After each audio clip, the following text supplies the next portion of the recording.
Voici le résumé du puissant livre Tao Te Ching de Lao Tseu.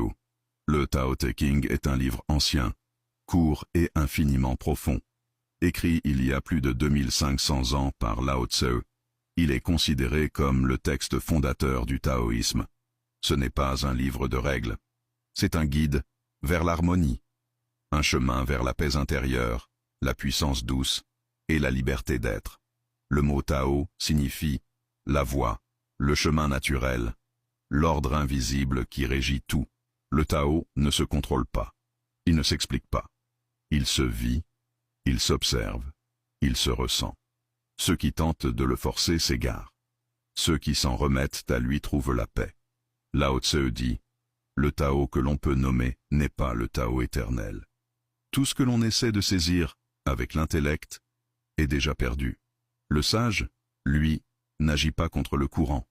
Il suit la nature des choses.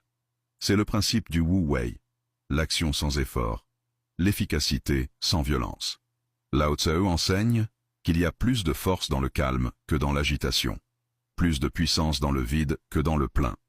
L'eau, douce et souple, peut creuser la pierre. Le faible triomphe du fort quand il sait attendre. Le Tao Te Ching propose un autre regard sur le pouvoir. Le vrai leader ne s'impose pas. Il guide sans dominer.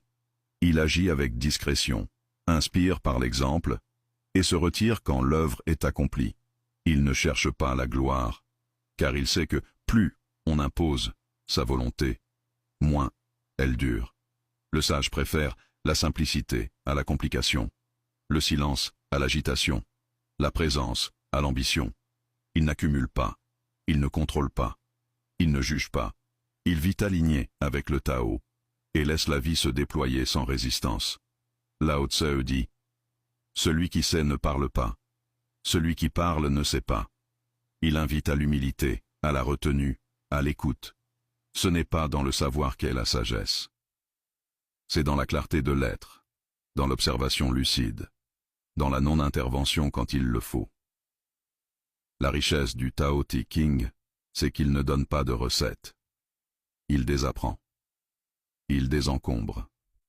Il rappelle à l'essentiel. L'homme n'a pas besoin de plus. Il a besoin de moins de bruit, de moins de désir, de moins de lutte contre la réalité, et plus d'harmonie avec ce qui est. Conclusion. Le Tao Te Ching n'est pas un manuel. C'est un miroir. Il ne te dit pas quoi faire. Il t'aide à retrouver ta voie, à te libérer de l'illusion du contrôle, à avancer avec confiance